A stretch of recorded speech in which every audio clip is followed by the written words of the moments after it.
Magnetic effect of current. Magnetic effect of current इसका मतलब क्या है? कोई भी वायर से, अगर कोई भी वायर से करंट फ्लो करेगा तो इसके चारों तरफ क्या प्रोड्यूस करेंगे? क्या प्रोड्यूस करेगा? Magnetic field. इसके बारे में सबसे पहले किसने बोला कि जब करंट फ्लो करते हैं उसके चारों तरफ मैग्नेटिक फील्ड बनता है? किसने बोला? ऑर्स्टेड ने बोला। तो उसने अपने एक्सपेरिमेंट में क्या बोला और उन्होंने उनका ऑब्जर्वेशन किया था और कंक्लूजन किया था, हमें वो देखना है। ठीक है, तो उन्होंने क्या बोला, जब आपने एक कंडक्टर को बैटरी के साथ कनेक्ट किया, ठीक है, तो उसके, क्योंकि हमें पता है कि उन्होंने ये बोला कि करंट फ्लो करने से उसके चारों तरफ मैग्नेटिक फील्ड बनता है, तो उसको चेक करने के लिए एक मैग्नेटिक कॉम्पास रखा है। तो कॉम्पास में तो निडल होगा, ये मान लो निडल का साउथ पोल और ये नॉर्थ पोल। जब भी करंट साउथ से नॉर्थ की तरफ फ्लो करता है ये वेस्ट डायरेक्शन में डिफ्लेक्ट होता है। तो डिफ्लेक्ट होने का मतलब क्या है कि करंट फ्लो होने की वजह से उसके चारों तरफ मैग्नेटिक फील्ड बना। और जब नॉर्थ से साउथ की तरफ मूव करता है करंट का डायरेक्शन कहां से कहां था? जब नॉर्थ से साउथ की तरफ था तो डिफ्लेक्शन किस तरफ हुआ? Towards the east. तो उन्होंने और एक चीज इंफॉर्मेशन उनको मिला, और एक दूसरा इंफॉर्मेशन ये मिला कि जब भी करंट का डायरेक्शन को रिवर्स करते हो डिफ्लेक्शन भी रिवर्स हो जाता है। बात समझ आ रहा है? तो देखो उनका ऑब्जर्वेशन क्या था, उनका ऑब्जर्वेशन था कि the compass needle deflects when the wire is carrying current, यानी जब वायर से करंट फ्लो करेंगे तो जो कॉम्पास का नीडल होगा उसमें डिफ्लेक्शन होगा। और कहां से अगर साउथ से नॉर्थ की तरफ करंट फ्लो करे तो वेस्ट की तरफ डिफ्लेक्शन होता है। जब नॉर्थ से साउथ की तरफ करंट का डायरेक्शन हो तो ईस्ट की तरफ डिफ्लेक्शन होता है। फिर the deflection reverse when the direction of the current is reverse. आपने देखा है कि जब करंट साउथ से नॉर्थ की तरफ गया वेस्ट की तरफ डिफ्लेक्शन हुआ, जब नॉर्थ से साउथ की तरफ आया ईस्ट की तरफ डिफ्लेक्शन हुआ। फिर नेक्स्ट पॉइंट क्या बोला था? Magnetic field of the deflection is proportional to the current carrying through the wire. यानी बोल रहा है अगर जो करंट, क्या बोल रहा है, जो मैग्नीट्यूड ऑफ डिफ्लेक्शन है वो करंट के ऊपर प्रोपोर्शनल है। इसका मतलब करंट ज्यादा तो डिफ्लेक्शन ज्यादा, करंट कम तो डिफ्लेक्शन कम। फिर क्या बोला था? Direction of the magnetic field lines around the wire is perpendicular. यानी यहां पे जो मान लो ऐसे करंट जा रहा है तो उसका जो फील्ड लाइन होगा, फील्ड लाइन तो ऐसे होगा, तो करंट का डायरेक्शन और फील्ड लाइन के बिटवीन में क्या होगा? परपेंडिकुलर होगा। वो क्या बोला देखो, the direction of magnetic field line around the wire is perpendicular to the wire का प्लेन। यानी करंट तो फ्लो, करंट ऊपर जा रहा है और मैग्नेटिक फील्ड ऐसे है, यानी मैं बोल सकता हूं मैग्नेटिक फील्ड के साथ ही तो परपेंडिकुलर है, तो मैग्नेटिक फील्ड का प्लेन ऐसा होगा, तो प्लेन के साथ मैग्नेटिक फील्ड का प्लेन ये है और इसके साथ परपेंडिकुलर। फिर नेक्स्ट पॉइंट क्या बोला? The magnetic field line are like concentric circle around the wire. तो इसके चारों तरफ जब भी करंट फ्लो करेंगे कैसा बनाएगा? कॉन्सेंट्रिक सर्कल प्रोड्यूस करते हैं। फिर नेक्स्ट क्या कंक्लूजन दिया? The magnetic field strength decreases the distance from the wire increases. यानी वायर से मैग्नेटिक फील्ड लाइन जितना दूर जाएगा उसका जो मैग्नेटिक स्ट्रेंथ होगा वो डिक्रीज होता रहता है। ये बात ऑर्स्टेड ने अपने एक्सपेरिमेंट में बोला है। ठीक है, कॉपी करो। ऊपर जा रहा है तो मैग्नेटिक फील्ड का डायरेक्शन एंटी क्लॉकवाइज होगा। ठीक है, चलो बेटा आगे हो गया ना इतना कंप्लीट। तो नेक्स्ट क्या करोगे? मैग्नेटिक फील्ड को हम रिप्रेजेंट करेंगे किससे? बी से। किससे रिप्रेजेंट करना है? बी से। मैग्नेटिक फील्ड रिप्रेजेंट होगा B, vector quantity. Magnetic field किससे रिप्रेजेंट करेंगे? बी से। तो मैग्नेटिक फील्ड क्या है? कोई भी कॉन्डक्ट, आपको पता है iron carrying conductor magnetic field बनाता है ना, उसके चारों तरफ, है ना।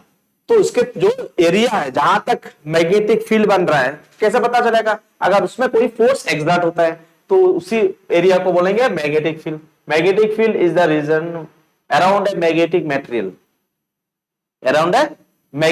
तो कंडक्टर मैग्नेटिक मटेरियल होगा। क्यों? क्योंकि इसके चारों तरफ मैग्नेटिक फील्ड बन रहा है ना, और a moving electric charge within which the force of magnetism act, जिसमें फोर्स एक्ट होता है। कैसा? मैग्नेटिक फोर्स, है ना। अगर चारों तरफ रखोगे तो मैग्नेटिक फोर्स होगा, और उसके अगर कोई कंडक्टर तो अट्रैक्शन होगा, है ना। मैग्नेटिक फील्ड है तो अट्रैक्शन तो होगा ही, क्योंकि अगर कोई भी आयरन को रखो खींचेगा उसको। देखो properties of magnetic field lines क्या लिखा, magnetic field lines always make close loop, बना रहा था क्लोज लूप, था ना। इंटरसेक्ट नहीं करता मैग्नेटिक फील्ड लाइन, क्या क्लोज लूप बना रहा था? चेक करते हैं, क्योंकि यहां पे तो बोल रहा है बना रहा है। चेक कर लो थोड़ा सा। देखो ये नॉर्थ पोल, ये साउथ पोल, यहां पे ऐसे गया और यहां पे ऐसे गया, क्लोज लूप बना है क्या? मैग्नेटिक फील्ड लाइन ऐसे देखो, ऐसे गया और दूसरा ऐसे, ये क्लोज लूप है? Close loop. एक बात बताओ, करंट यहां से जा रहा है ऐसे और करंट यहां पे जा रहा है ऐसे, क्या ये क्लोज लूप है? ये लूप है तो ये भी हो सकता है। हाँ, बात समझ आ रहा है? तो मैं बोल सकता हूं मैग्नेटिक फील्ड लाइंस ऑलवेज में क्लोज लूप भी बनाते हैं, ठीक है। क्योंकि किरचॉफ्स लॉ में तो करंट का डायरेक्शन डिफरेंट था, लूप का डायरेक्शन डिफरेंट था, फिर भी हमने लूप बना है, तो यहां पे भी बना सकते हैं हम। प्रॉपर्टीज ऑफ मैग्नेटिक फील्ड याद रख सकते हो तो लिख लो, नहीं चाहिए तो अगर एग्जाम में आ गए तो डांटोगे नहीं, याद रहेगा तो अच्छा है। तो क्या बोला बेटा next, properties of magnetic field line. तो magnetic field line never cross each other, यानी इंटरसेक्ट नहीं करता। The density of magnetic field line indicates the strength of the field. The magnetic field line always make a close loop. Magnetic field line emerge or start from north pole and terminate at south pole, or a point magnetic field lines, magnetic field line,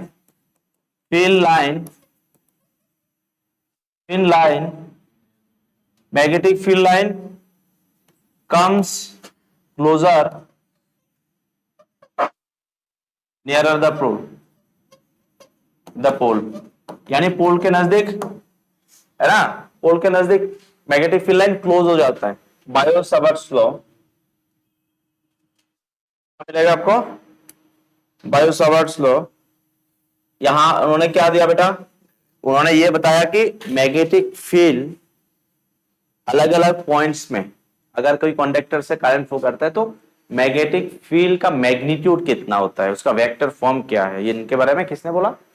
Biot Savart ने बोला। देखो according to Biot Savart law उन्होंने बोला क्या है, देखो एक मान लो एक करंट एलिमेंट है, एक क्या है, मान लो एक कंडक्टर है जिससे करंट जा रहा है आई करंट, ठीक है। According to Biot Savart law उन्होंने पहले क्या बोला, देखो एक कंडक्टर है उससे क्या जा रहा है बेटा, करंट जा रहा है आई। उन्होंने क्या किया, छोटा सा या डीएल, और डीएल को बोला उन्होंने करंट एलिमेंट्स। क्या बोला? Current elements. क्या बोला? Current element. मतलब इतने जगह से छोटा सा जगह कंसीडर किया, उसमें से कितना करंट बन रहा है, कितना करंट जा रहा है, आई करंट जा रहा है इतने जगह के लिए।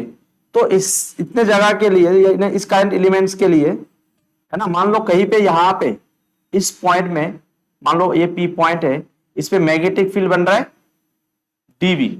डीबी क्यों दिया? छोटा सा एलिमेंट, छोटा सा करंट, है ना, इस कंडक्टर से छोटा सा पार्ट लिया तो उसके लिए इस पॉइंट में कितना मैग्नेटिक फील्ड बन रहा है, डीबी मैग्नेटिक फील्ड बन रहा है।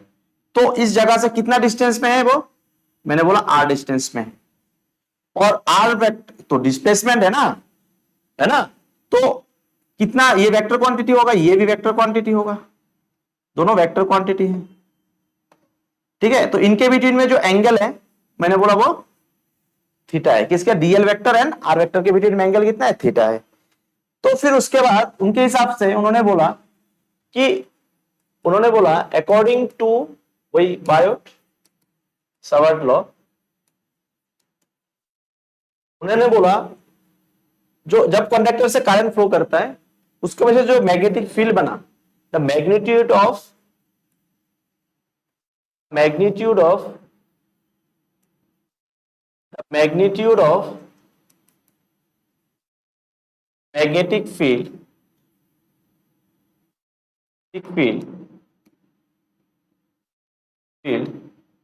magnitude of magnetic field produced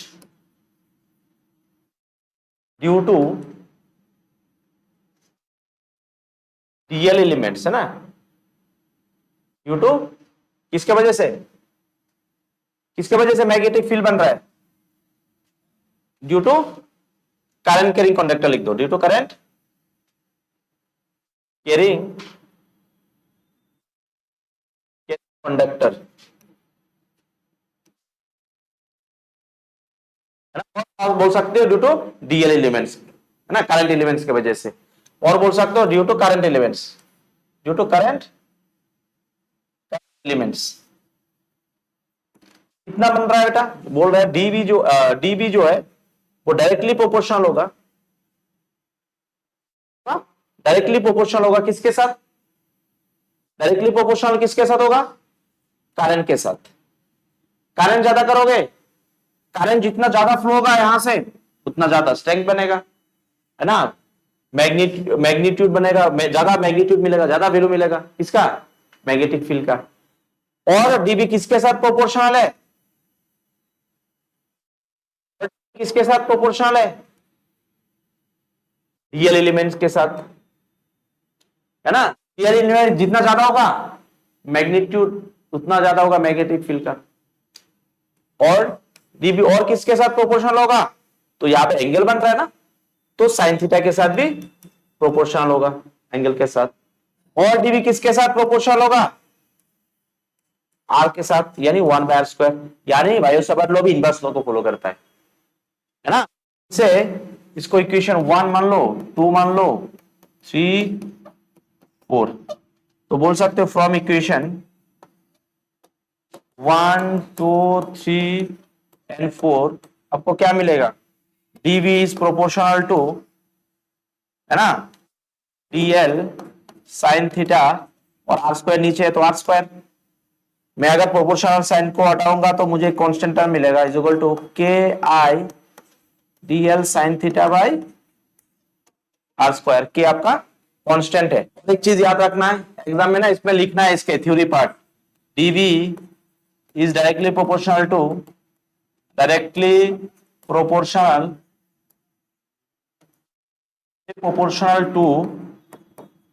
the flowing through the conductor, current flowing through the conductor। और इसमें क्या लिखना है, db directly proportional to the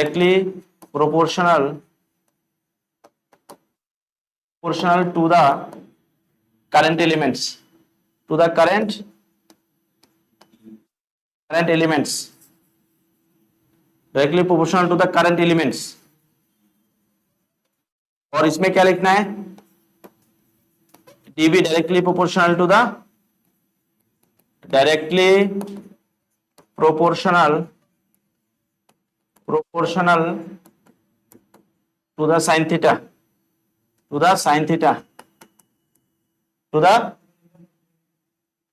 sin theta, और उसमें क्या लिखोगे, dB is inversely proportional to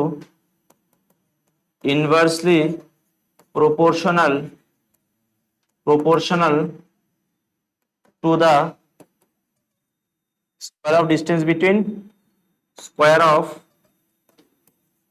between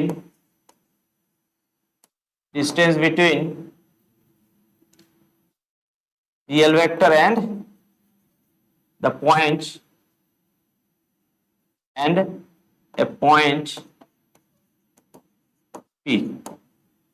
P point में है ना, ठीक है।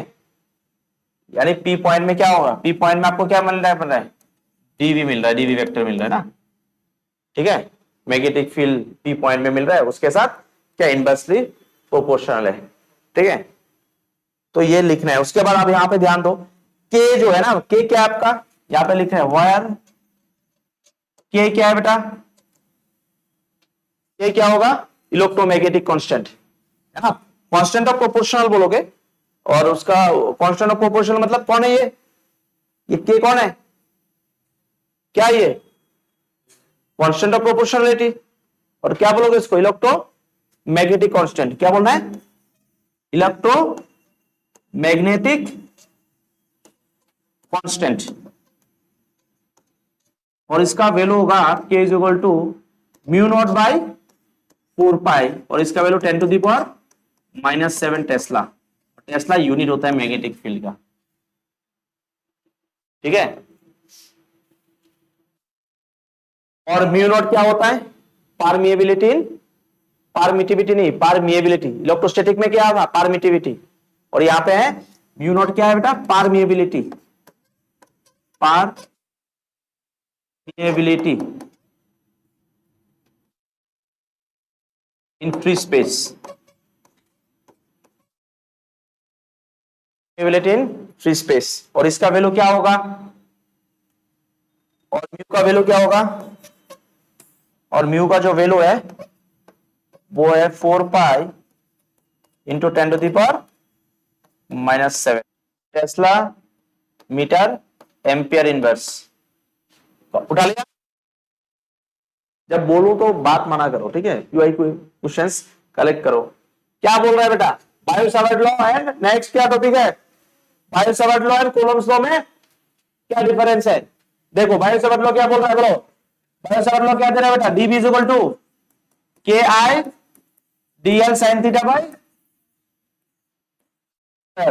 लेकिन उसका वेक्टर फॉर्म तो नहीं बता, वेक्टर फॉर्म भी देखेंगे। इसका वेक्टर फॉर्म देख लो बायो-सावर्ट लॉ का, vector form of Savart law, vector form क्या होगा, dv vector is equal to के I dl vector into r cap by r square. Sine theta नहीं लाना है वेक्टर फॉर्म में। फिर डीवी इज इक्वल टू, इसको कैसे लिखूंगा, k I by r cube dot dl vector cross r vector. और ये याद रखना क्रॉस प्रोडक्ट देता है, क्या देगा ये, क्रॉस प्रोडक्ट। ठीक है, ये आपका है वेक्टर फॉर्म। क्योंकि आर कैप का फॉर्मूला क्या था बेटा, r cap is equal to r vector by magnitude of r. ठीक है, तो इसको अप्लाई किया यहां पे तो हमें ये मिला। ठीक है, कॉपी करो। तो कूलम्ब्स लॉ क्या होगा, कूलम्ब्स लॉ का इलेक्ट्रिक फील्ड ढूंढो, dB is equal d is equal to क्या बोल सकता हूं, के आई होता है क्या, क्या होता है, क्योंकि ई का फॉर्मूला क्या है, फोर्स पर unit test charge, k q by, इसका क्या होगा, d is equal to k d q by r square बोलोगे। इसका ये भी, इसका वेक्टर फॉर्म क्या होगा, के डी क्यू, तो क्यू तो क्या है, क्यू क्या है बेटा, चार्ज है ना, वो तो स्केलर क्वांटिटी है। तो डी क्यू तो r cap by r square, तो क्या जाएगा, के डी क्यू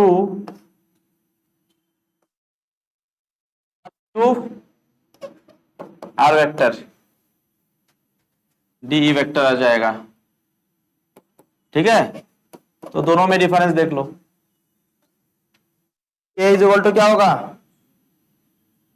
क्या वैल्यू है, म्यू नॉट बाय 4 पाई, और इसका वैल्यू है 10⁻⁻, के का वैल्यू क्या होगा 10⁻⁻⁷, के का वैल्यू है ना, डीबी का यूनिट टेस्ला होता है। और इसका क्या आ जाएगा, के का वैल्यू 1/4 पाई एप्सिलॉन नॉट, इसका वैल्यू है 9 × 10⁻⁻, अप्रोक्सीमेट नहीं तो नॉर्मल क्या होता है 8.85, 8.85 इंटू 10⁻⁻9 या 9, 10⁻⁹।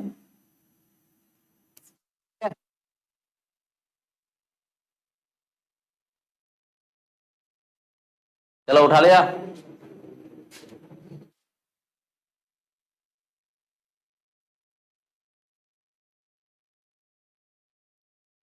चलो फिर आगे देखो नेक्स्ट टॉपिक क्या आ रहा है। Next, magnetic field due to straight current carrying conductor. क्या दे रहा है बेटा? Magnetic field due to straight current carrying conductor बोल रहे हैं, है ना।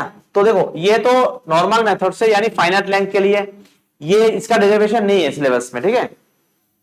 तो हम क्या करेंगे, सिर्फ फॉर्मूला जानेंगे। हम क्या करेंगे, फॉर्मूला जानेंगे। तो magnetic field due to straight current carrying conductor, एक कंडक्टर है, कंडक्टर से करंट ऊपर जा रहा है, ठीक है। तो इसके वजह से मैग्नेटिक फील्ड, मान लो कहीं पे यहां पे मैग्नेटिक फील्ड क्या बनेगा इस सेंटर में, इसके मिडिल में, मान लो यहां से जो डिस्टेंस है वो ए डिस्टेंस में है, और यहां पे मैंने छोटा सा डीएल एलिमेंट्स ले लिया, और यहां से भी छोटा सा डीएल एलिमेंट्स ले लिया। तो इसके वजह से मैग्नेटिक फील्ड यहां पे बनेंगे, इसके वजह से मैग्नेटिक फील्ड इस तरह बनेगा डीबी। तो आपको बोला है इस पॉइंट में रेजल्टेंट मैग्नेटिक फील्ड डीबी कितना बनेगा। रिजल्टेंट मैग्नेटिक फील्ड हमें कितना मिलेगा, हमें डायरेक्ट फॉर्मूला से मतलब है। फॉर्मूला क्या देगा, तो dB is equal to, dB is equal to, जो आपका रिजल्ट होगा dB is equal to a I by a, ये मतलब ये डिस्टेंस साइन, और यहां पे थीटा 1 होगा, यहां पे थीटा, है ना। इस एलिमेंट्स के लिए थीटा 2 मिलेगा, इस एलिमेंट के लिए थीटा 1 मिलेगा। तो sine theta 1 plus sine theta 1 plus sign, ये किसके लिए बोलेगा magnetic field, conductor, finite conductor के लिए, फाइनाइट लेंथ के लिए, फाइनाइट लेंथ के लिए, यानी स्टेट करंट कैरिंग कंडक्टर अगर फाइनाइट लेंथ हो, फाइनाइट मतलब एक नोन लेंथ, अब जानते हो एक्चुअल में इतना लेंथ, पर्टिकुलर इतना लेंथ है, उसके वजह से कितना मैग्नेटिक फील्ड बन रहा है, कहां पे, इस कंडक्टर के सेंटर में, एक्सिस में नहीं, परपेंडिकुलर किसी पॉइंट में। बात समझ आ रहा है। तो दूसरा केस क्या बनेगा, इनफाइनाइट लेंथ होगा तो, क्या बोल रहा हूं मैं, इनफाइनाइट लेंथ मतलब, इनफाइनाइट लेंथ होगा तो क्या मैग्नेटिक फील्ड बनेगा यहां पे, है ना। यानी ऊपर भी इनफाइनाइट और यहां पे इनफाइनाइट लेंथ होगा, तो ये जो थीटा होगा बेटा वो 90 बन जाता है, याद रखना। इनफाइनाइट लेंथ के लिए थीटा क्या हो जाएगा, 90 डिग्री। तो आपका डीबी क्या आ जाएगा, डीबी इज इक्वल टू होगा k I by a sine 90 degree plus sine 90 degree, और साइन 90 का वैल्यू कितना होता है बेटा, 1 होता है ना।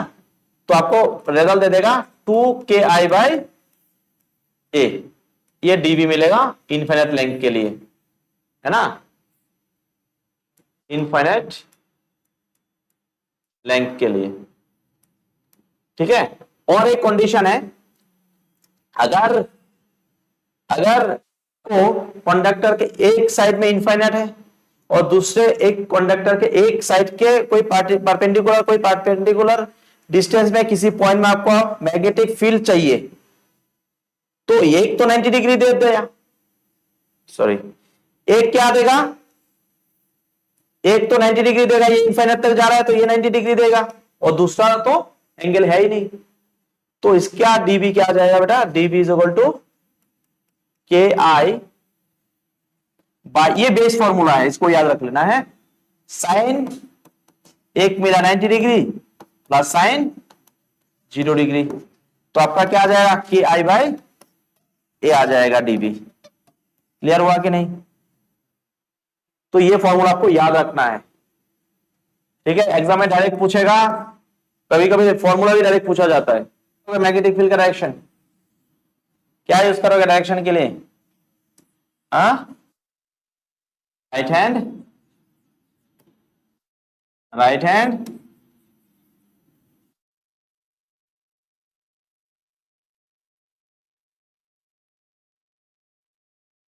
Hand thumb rule. देखो कैसे यूज करना है राइट हैंड थंब रूल को। मान लो एक कंडक्टर है, करंट जा रहा है ऊपर की डायरेक्शन में आई। मैंने बोला पी पॉइंट में, कहा पी पॉइंट में और क्यू पॉइंट में मैग्नेटिक फील्ड का डायरेक्शन बताओ। पी पॉइंट में क्यू पॉइंट में मैग्नेटिक फील्ड का डायरेक्शन बताओ। तो करंट जा रहा है, ध्यान से देखो। तो क्या बोल रहा है, देखो राइट हैंड थंब रूल क्या बोल रहा है। इमेजिन करो आप एक स्ट्रेट करंट कैरिंग कंडक्टर को होल्ड कर रहे हो by your right hand such a way that thumb point the direction of current and the curl finger या encircle finger point the direction of magnetic field. तो right hand thumb rule लिखाने की जरूरत तो नहीं है ना। इमेजिन करो कि एक करंट कैरिंग कंडक्टर है ना, you are holding straight current carrying conductor by right hand, है ना, in such a way that thumb points the direction of magnetic field and encircle finger point the direction of magnetic field, है ना। Thumb क्या represent कर रहा है, direction of electric current. इसे बता रहा हूं राइट हैंड थंब रूल को याद कर लो। Imagine that you are holding a straight current carrying conductor by right hand, है ना, in such a way that thumb point the direction of electric current and encircle finger point the direction of magnetic field। तो अब मान लो एक straight current carrying conductor दिया आपको, straight current carrying conductor दिया आपको, क्या दिया, स्ट्रेट करंट कैरिंग कंडक्टर, इससे करंट जा रहा है आई। आपको इस पॉइंट में, मान लो ये पॉइंट P है और ये एक पॉइंट Q है, आपको क्या करना है, P पॉइंट और Q पॉइंट में मैग्नेटिक फील्ड का डायरेक्शन ढूंढना है। क्या ढूंढना है, मैग्नेटिक फील्ड का डायरेक्शन। देखो मैग्नेटिक फील्ड का डायरेक्शन ढूंढना बहुत ज्यादा इंपॉर्टेंट है, नहीं तो आप क्या करोगे कि दो अलग अलग पॉइंट में अगर मैग्नेटिक फील्ड दिया है, करंट अलग अलग तरीके से मूव कर रहा है, तो कैसे निकालोगे, आपको ऐड करना है, सब्ट्रैक्ट करना है, क्या करना है, ठीक है। तो उसके लिए डायरेक्शन जानना जरूरी है। करंट जा रहा है ऊपर, तो करंट का डायरेक्शन को कौन रिप्रेजेंट करता है, थंब। तो थंब को रखा करंट के डायरेक्शन में। अब इसको घुमाओ, अंदर की तरफ जा रहा है, बाहर की तरफ आ रहा है, इसका मतलब अंदर की तरफ जा रहा है, तो इसका डायरेक्शन इनवर्ड है, तो हम इनवर्ड को ऐसे रिप्रेजेंट करते हैं, है ना। तो क्या होगा, डायरेक्शन ऑफ, है ना, direction of PV at point P is क्या होगा बेटा, इनवर्ड डायरेक्शन है। अब Q पॉइंट में देखो करंट कैसे जा रहा है, ऊपर जा रहा है करंट, तो आउटवर्ड आ रहा है ना ये, है ना। देखो ऐसे मूव कर रहा हूं, करंट ऐसे जा रहा है, हम ऊपर पॉइंट कर रहे हैं, तो आउटवर्ड आ रहा है, तो ना ये ऐसे घुमाओ तो बाहर की तरफ आ रहा है। तो यहां पे लिखोगे आउटवर्ड के लिए डॉट दोगे, क्या दोगे, तो क्या लिखोगे, द डायरेक्शन ऑफ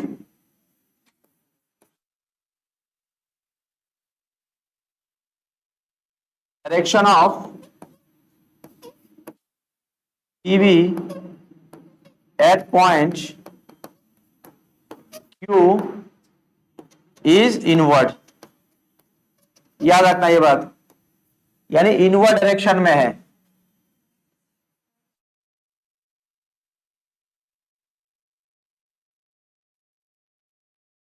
सॉरी मान लो यहां पे देखो करंट का डायरेक्शन क्या था, दोबारा एक्सप्लेन कर देता हूं। करंट का डायरेक्शन क्या, ऊपर की तरफ है, तो ये क्या हो रहा है, आउटवर्ड आ रहा है ना, ऐसे घुमाओ बाहर की तरफ आ रहा है, तो आउटवर्ड को रिप्रेजेंट करते हैं डॉट से। तो लिखोगे direction of DB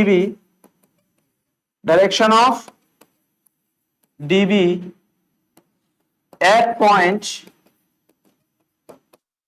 Q is outward.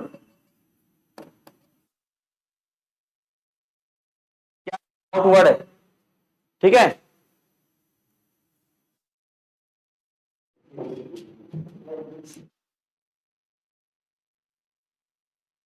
Magnetic field at the centre of circular loop, magnetic field at the centre of circular loop, हमें क्या जानना है अभी, मैग्नेटिक फील्ड कितना होता है सर्कुलर लूप के सेंटर में, है ना। मान लो एक सर्कुलर लूप है, इसके सेंटर में मैग्नेटिक फील्ड क्या है, मान लो करंट ऐसे जा रहा है, कैसे जा रहा है करंट, क्लॉकवाइज और एंटी क्लॉकवाइज, करंट ऐसे फ्लो कर रहा है एंटी क्लॉकवाइज, तो इसके मैग्नेटिक फील्ड का डायरेक्शन निकाल सकते हो। इसका डायरेक्शन क्या होगा, आउटवर्ड और इनवर्ड, और बेटा मैग्नेटिक फील्ड का डायरेक्शन आउटवर्ड। लेकिन हमें क्या चाहिए, मैग्नीट्यूड चाहिए, क्या चाहिए इसका, यहां पे डायरेक्शन तो हमें मिल गई आउटवर्ड है, तो इसमें आउटवर्ड डायरेक्शन में तो मैग्नेटिक फील्ड का क्या वैल्यू होगा, इसका फॉर्मूला जो होता है बेटा ये होता है डीवी, है ना। यहाँ पे जो बी होगा, है ना, यहाँ पे जो बी होगा नॉट आई बाई 2r होता है, mu naught I by 2r। लेकिन हमें प्रूफ करना होगा, हमें मैग्नीट्यूड निकालना है, कितना मैग्नीट्यूड होता है, mu naught I by 2r। अब यहां से मान लो एक करंट एलिमेंट मैंने कंसीडर किया यहां पे, करंट एलिमेंट कंसीडर किया, तो सेंटर से कितना डिस्टेंस में, मान लो r डिस्टेंस में, और इनके बिटवीन में यानी r डीएल एलिमेंट्स और r वेक्टर के बिटवीन में एंगल कितना होगा, होगा ना। अब ध्यान से देखो, तो हमें निकालना क्या है, magnitude of magnetic field at the center of circular loop, circular loop के सेंटर में हमें क्या निकालना है, मैग्नीट्यूड निकालना है। तो इसके लिए हम कौन सा बायो-सावर्ट लॉ का यूज करेंगे, तो यूजिंग क्या लिखो, फ्रॉम बायो-सावर्ट लॉ,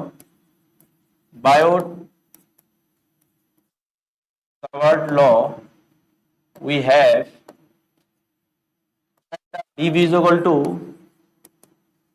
क्या फॉर्मूला है, के I d L sine theta by square, है कि नहीं, है कि नहीं। तो आप ध्यान से देखो, थीटा कितना है, 90 डिग्री, थीटा कितना है, थीटा कितना है, तो 90 डिग्री है, तो हमें क्या मिल जाएगा, k I d l by are square, ठीक है बेटा। उसके बाद क्या करना है, इंटीग्रेट कर देना है both side, integrating both side, integrate कर दो बोथ साइड, क्या कर देना है, इंटीग्रेट कर देना है बोथ साइड। नेक्स्ट स्टेप में करते हैं, के I d L R square. अब जो भी कांस्टेंट टर्म होगा उसको बाहर कर दो, कांस्टेंट टर्म क्या होगा, डीवी का दे देगा वी। अब इसका यहाँ पे कांस्टेंट क्या है, के आई, क्या आप यहाँ पे जो करंट फ्लो कर रहा है बेटा वो तो चेंज नहीं होगा, है ना। और यहाँ पे रेडियस भी कांस्टेंट है, सर्कल का रेडियस कांस्टेंट होता है, तो हम क्या करेंगे, के I by are square constant है, बाहर ले लिया तो रहेगा डीएल वेक्टर। तो डीएल मतलब क्या है, छोटा सा डीएल लिया, ऐसे करके पूरे का डीएल वेक्टर ले लूंगा, तो डीएल पूरा लोगे तो आपको क्या मिलेगा बेटा, डीएल डीएल करके, तो टोटल सर्कल का मिल जाएगा, है ना। तो टोटल आएगा तो कितना आएगा, v इज इक्वल टू के I by r into 2 pi r square है ना। तो आर आर कैंसिल, यहां पे आर स्क्वायर है, तो क्या आ जाएगा बेटा, उसके बाद क्या करोगे, b is equal to mu naught by 4 pi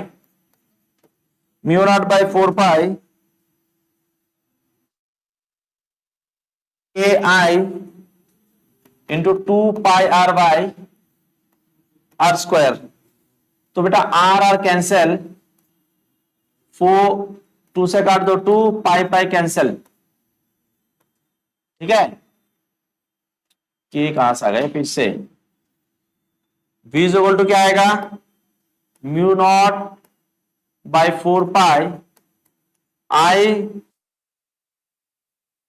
into 2 pi are by are square तो आर कैंसिल, पाई कैंसिल, 2 से काटो, 2 2 जा 4, तो v का वैल्यू कितना जाएगा, mu naught I by 2r, prove हो गया।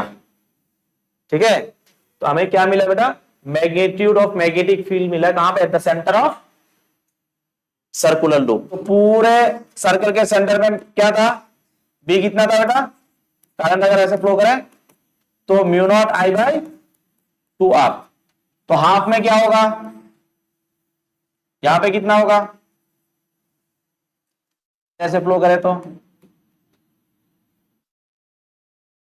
बोलो यहां पे कितना होगा, यहां डिस्टेंस में है तो है ना इसका, तो क्या करोगे, v इज इक्वल टू क्या हो जाएगा यहां पे, half into mu naught I by 2r, कितना हो जाएगा, mu naught I by 4r आ जाएगा। अगर ऐसा है तो यहां से करंट जा रहा है तो यहां पे आपको बी निकालना होगा, तो क्या आ जाएगा, कितना पार्ट है ये, 1/4, यानी 1/4 of mu naught I by क्या होगा 2r, तो क्या आ जाएगा B, mu naught I by 8r। अगर ऐसा है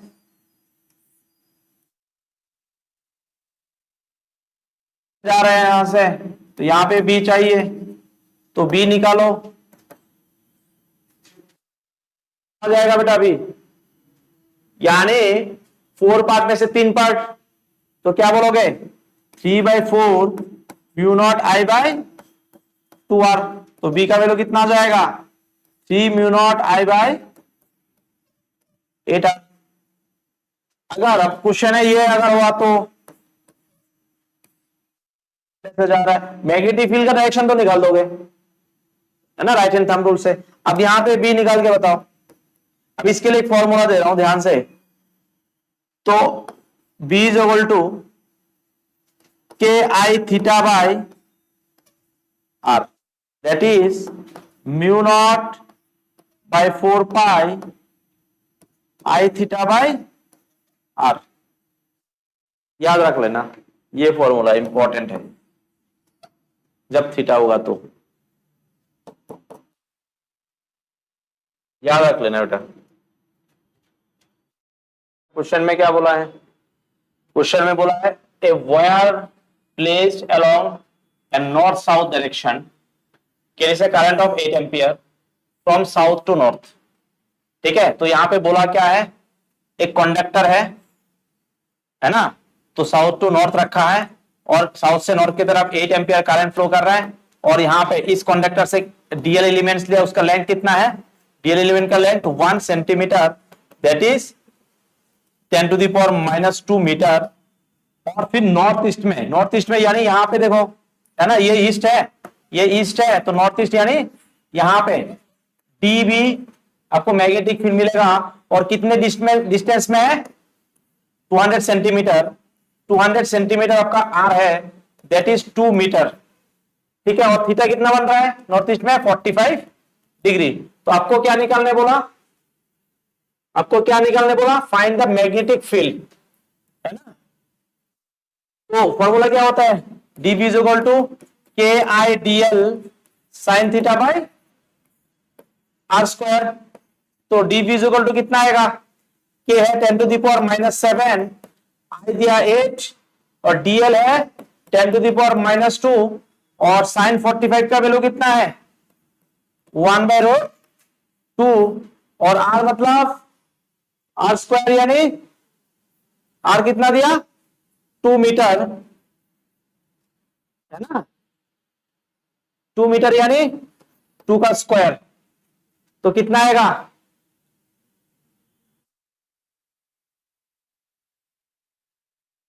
यहां पे आएगा 10⁻⁻7 इंटू 8 इंटू 10⁻⁻2, यानी डायरेक्ट कर लो 8 इंटू 10⁻⁻9 इंटू 1/√2, 1/√2 और नीचे होगा 4, 4 2 8। फिर रेशनलाइज करना है आपको √2 से, तो √2 क्या आ जाएगा, रेशनलाइज करोगे 2, और तो इन 2 से दोनों काट सकते हो, तो क्या आ जाएगा बेटा,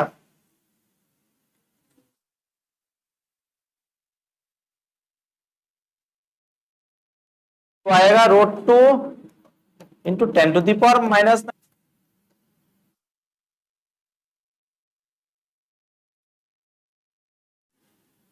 क्वेश्चन नंबर 2 बोला एन एलिमेंट क्या दिया बेटा, डेल्टा एल, और डेल्टा एल का वैल्यू कितना दिया, डेल्टा एक्स आई कैप। तो डेल्टा एक्स का वैल्यू देखो गिवन है, तो मैं बोल सकता हूं यानी 1 centimetre that is 10⁻1 centimetre that is 10⁻⁻2 metre along x axis. I cap यानी आई कैप क्या बता रहा है, along x एक्सिस बता रहा है, किस डायरेक्शन में, डेल्टा एल का डायरेक्शन क्या है, x एक्सिस, ये बता रहा है, बस समझ आया। और कैरीज ए लार्ज करंट, कितना एम्पियर, करंट कितना है, 10 एम्पियर करंट कैरी कर रहा है हमें। और ध्यान से देखो, तो मैग्नेटिक फील्ड जो बन रहा है कितने डिस्टेंस में बन रहा है, 0.5 मीटर एलोंग, यानी आपका जो डिस्टेंस है यानी आर है वो किस डायरेक्शन में है, 0.5 मीटर जे कैप में है, वो एक्सिस में है, बात समझ आ रहा है। तो अपना डीएल एलिमेंट्स किस डायरेक्शन में, ध्यान से, डीएल एलिमेंट्स इस डायरेक्शन में, ये डीएल एलिमेंट्स दिया किस डायरेक्शन में, लो ये एक्स एक्सिस है, और एक्स एक्सिस से कितने डिस्टेंस में आपका मैग्नेटिक फील्ड बन रहा है, तो ये जो एक्स एक्सिस में है इसमें करंट कितना कैरी कर रहा है, इसमें करंट कितना कैरी कर रहा है, 10 एम्पियर करंट कैरी कर रहा है, करंट 10 एम्पियर कैरी जा रहा है अलोंग एक्स एक्सिस, बोल रहा है, देखो यहां पे बोल रहा है DL delta x i cap is placed at the origin and carries a large current 10 ampere, यानी एक्स एक्सिस डायरेक्शन में डीएल एलिमेंट्स लिया है ना, 10 एम्पियर करंट, तो डीएल एलिमेंट्स कितना है, यानी डेल्टा एल दिया, कितना डेल्टा एल, कितना डेल्टा एल दिया, यानी डेल्टा एक्स का वैल्यू 1 दिया, यानी 10⁻⁻2 मीटर।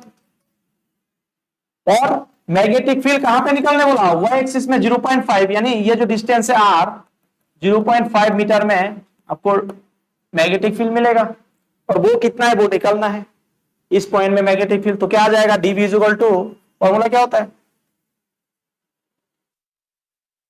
एंगल कितना है यहाँ पे, कितना डिग्री एंगल बना रहा है बेटा, ध्यान से देखो 90 डिग्री, तो क्या होगा k I d L by है ना, तो क्या आ जाएगा, क्या आएगा 10⁻⁻2 इंटू आई कितना है 10 इंटू एल कितना है,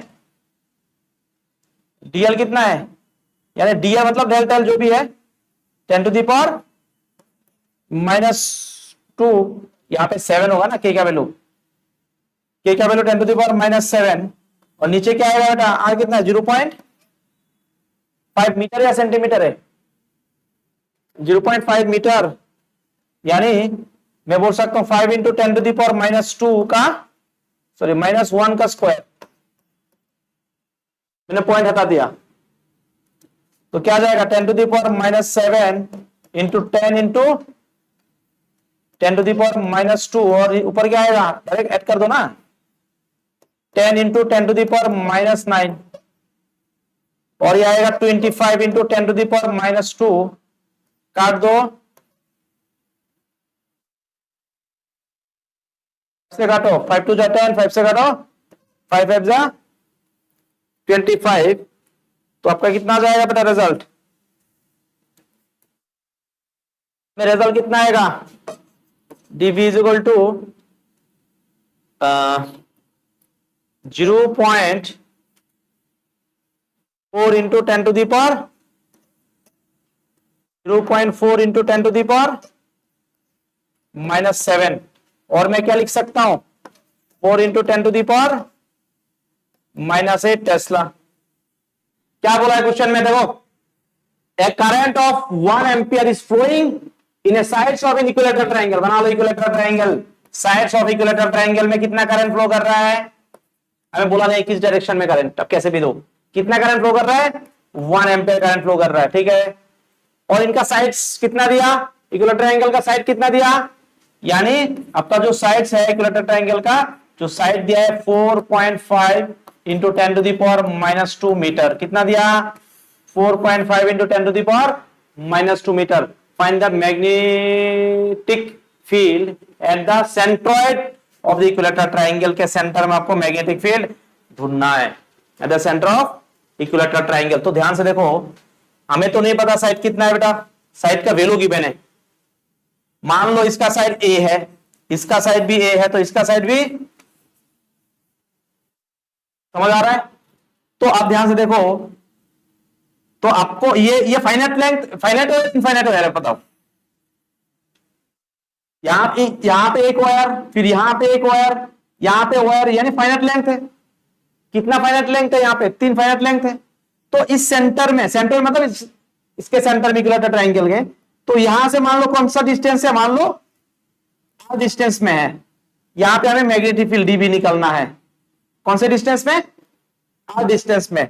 तो एक बार बताओ, ये टोटल कितना है आपका, गिवन है, तो हमें तो आर डिस्टेंस नहीं पता, तो ये पता है आपको, ये निकाल सकते हो। हमें इससे मतलब है, हमें आर डिस्टेंस से मतलब है।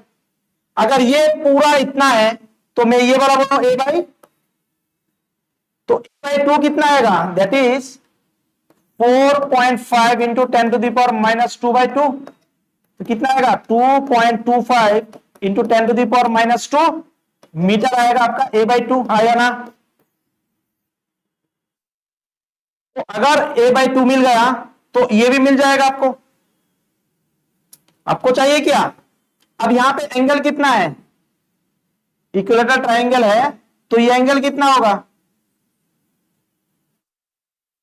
ये 60 डिग्री। ये पूरे इक्विलेटरल ट्रायंगल में कितना डिग्री होता है, हाँ 60 डिग्री। तो अगर ये सेंट्रोइड के साथ कनेक्ट करोगे तो इक्वल पार्ट में डिवाइड होगा, तो ये 30 है और ये 90 है, तो ये कितना आएगा, तो क्या चाहिए, थीटा चाहिए। यहां पे भी थीटा चाहिए, यहां पे भी थीटा चाहिए, और दोनों का थीटा सेम होगा क्योंकि इक्विलेटरल ट्रायंगल है। तो थीटा कितना निकालना होगा आपको, क्या जाएगा, आपको ये साइड पे आर भी मिल जाएगा। तो परपेंडिकुलर बाई, देखो परपेंडिकुलर बाई इस, तो क्या होगा, 10 60 डिग्री इक्वल टू परपेंडिकुलर कितना है, 2.25 इंटू 10⁻⁻2, बेस कितना है आर, और 10 60 डिग्री √3 इज इक्वल टू क्या हो जाएगा, 2.25 इंटू 10⁻⁻2/r। तो r इज इक्वल टू कितना आ जाएगा, 2.25 इंटू 10⁻⁻2/√3। आपको r मिल गया कि नहीं, हो जा रहा है। और θ1 θ2 भी पता है, 60 डिग्री दोनों। तो आप क्या निकाल सकते हो, फाइनाइट वायर के लिए फॉर्मूला क्या होता है, फाइनाइट वायर का बी निकालने के लिए, फॉर फाइनाइट वायर के आई बाई कितना डिस्टेंस बोला हमने, R distance, sine θ1 plus sine θ2। अब ऐसा कितना बनेगा बेटा, अगर यहां पे ज्वाइन करूंगा तो, और एक फिगर 2 3 इक्वल पार्ट में डिवाइड हुआ, यानी 3 से मल्टीप्लाई कर दो, समझ आया, एक साथ रिजल्ट आ जाएगा। समझ आया या नहीं आया। उसके बाद क्या आएगा, के क्या वैल्यू है 10⁻⁻7, आई कितना है 1 एम्पियर, आर कितना है बेटा, आर है 2.25 इंटू 10⁻⁻2 √3 गला है ऊपर। अब यहां पे देखो साइन 60 का वैल्यू, साइन 60 का वैल्यू √3/2 प्लस √3/2, और सबके साथ मल्टीप्लाई कर दो, सबके साथ मल्टीप्लाई कर दो, √3/2 सबके साथ मल्टीप्लाई कर दो, कितना 3। तो आपको क्या दे देगा, पूरा फाइनल रिजल्ट दे देगा। क्यों ऐसा किया बेटा, क्योंकि इसके जैसा और 3 है ना इक्वल, तो तीनों के लिए निकलना होगा, समझ आ रहा है क्या बोल रहा हूं? यहां पे के लिए मिल जाएगा, यहां पे के लिए मिल जाएगा, तो मैंने 3 से मल्टीप्लाई कर दिया क्योंकि इक्विलेटरल ट्रायंगल है, सब एक जैसा है। तो इस वायर के लिए जितना मैग्नेटिक फील्ड मिलेगा यहां पे, इसके लिए भी सेम मिलेगा, इसके लिए भी सेम मिलेगा, तो 3 मिलेगा ना, इसलिए 3 से मल्टीप्लाई कर दिया। तो कितना आएगा अभी कैलकुलेशन है, ध्यान से देखो, 10⁻⁻7 इंटू √3 है ना। एक काम करता हूं, ये काट देता हूं, 5 हो गया, तो क्या आ जाएगा बेटा, 100 √3 इंटू 10⁻⁻5 बाई 225, हमने पॉइंट हटा के ऊपर लेके गए 100। यहां पे क्या आएगा, 2√3/2,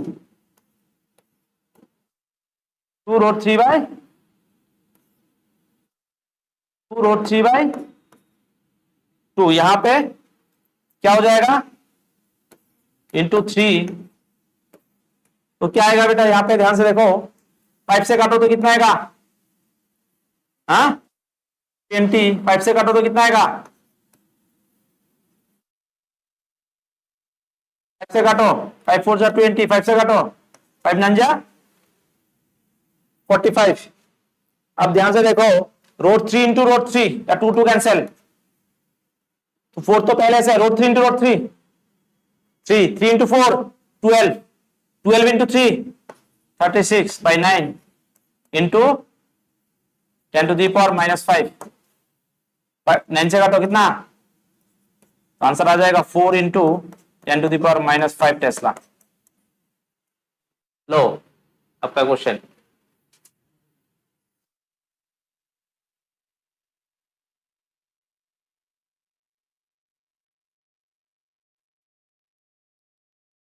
चलो ये क्वेश्चन की सॉल्व करो, तो क्या करोगे, बी निकालना है तो फॉर्मूला क्या लगोगे, के आई बाई है ना आर साइन θ1 प्लस साइन θ2 है ना। के तो नहीं पता ना, के क्या बोलो, क्या है 10⁻⁻7, आई कितना है, आई को आई रखो आप, आई का वैल्यू नहीं दिया, आर कितना दिया बेटा, आर को दिया ए, क्योंकि ये टोटल कितना है 2a, और आधा क्या होता है बेटा, है ना 2a है ना, तो आधा क्या होगा, a होगा, तो क्या मिलेगा आपको, that is a sine 45, sine 45 degree plus sine 45 degree, तो बताओ क्या आएगा, 10⁻⁻7 आई बाई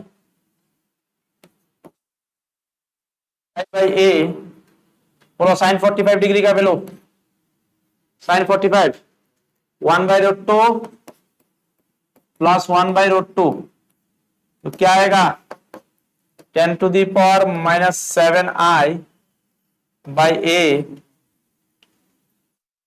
या ऐसे भी लिख सकता हूं आई बाई ए इंटू 10⁻⁻7 2/√2, तो रैशनलाइज करोगे तो क्या आ जाएगा, आई बाई ए इंटू 10⁻⁻7 2√2/2, तो आंसर क्या आ जाएगा बेटा 1.4 आई बाई ए इंटू 10⁻⁻7 टेस्ला।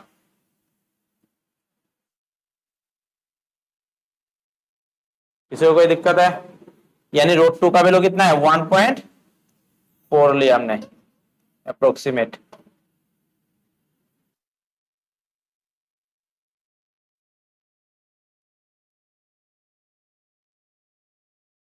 कितना आ गई, ये तो बेटा एक के लिए आया, ये कितने के लिए आया, कितने के लिए आया, ये एक के एक मतलब एक फाइनाइट लेंथ के लिए आया, तो बी टोटल कितना आ जाएगा बेटा 4 इंटू 1.4 आई इंटू 10⁻⁻7 बाई ए, तो कितना आएगा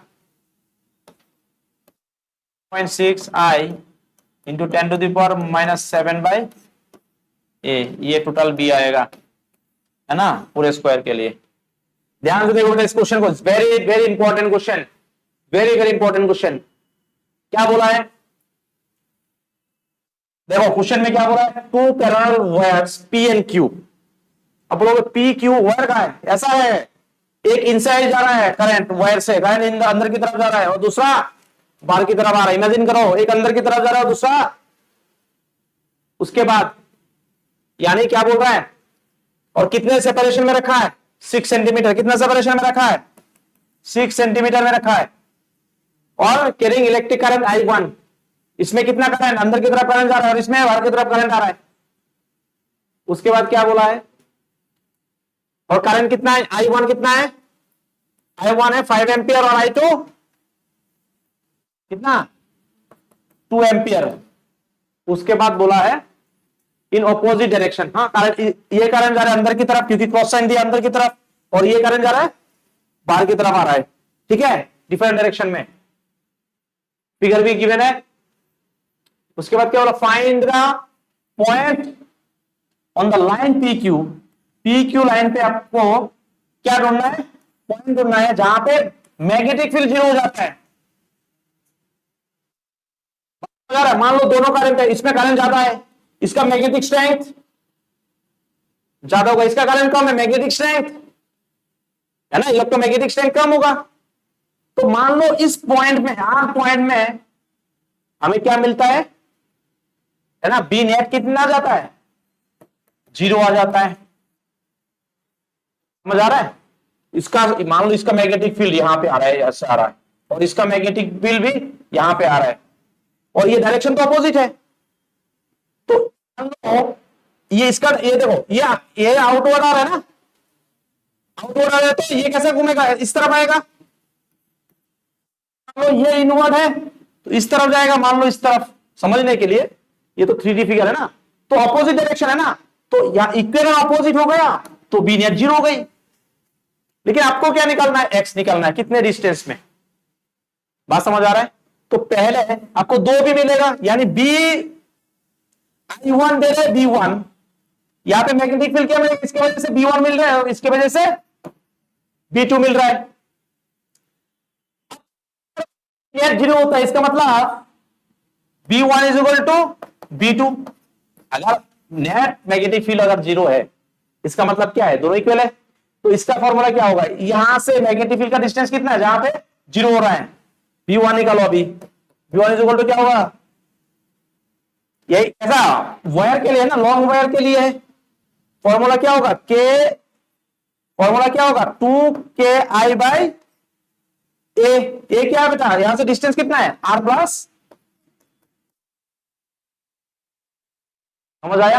अब बोलोगे फॉर्मूला कौन सा लगाया, इनफाइनाइट वायर के लिए, है ना, क्योंकि ऐसा करंट जा रहा है, बोला नहीं है फाइनाइट लेंथ, ऐसा करंट जा रहा है, बोला है फाइनाइट लेंथ, तो आपको मानना है KI/2KI/A, ये वाला फॉर्मूला लगाना है। उसके बाद B2 कितना आएगा बेटा, B2 कितना, इतना डिस्टेंस में है, तो क्या बोलोगे, 2KI/, हो जाएगा।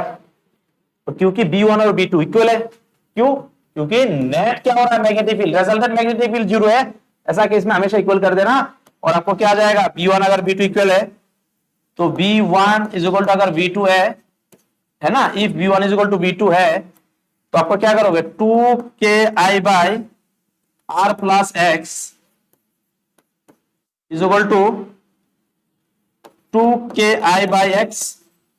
2K कैंसिल हो गई, I का वैल्यू कितना है, I1 I2 है, ये I1 I1 कितना है बेटा, 5R plus X is equal to I2 कितना है, 2X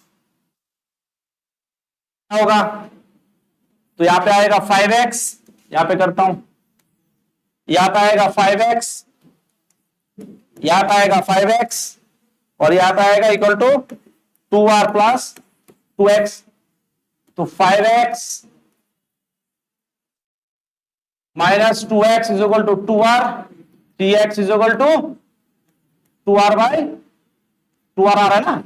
तो R का वैल्यू भी गिवन होगा शायद, R का वैल्यू कितना दिया, 6 सेंटीमीटर, यानी 6 × 10⁻⁻⁴ -2, तो x is equal to 2 into 6 into 10 to the power -2 centimetre से मीटर में लेके गया बाय 3, 3 2 जा 6, तो x कितना है बेटा 4 into 10 to the power -2 metre. आपका ये रिजल्ट आ गया।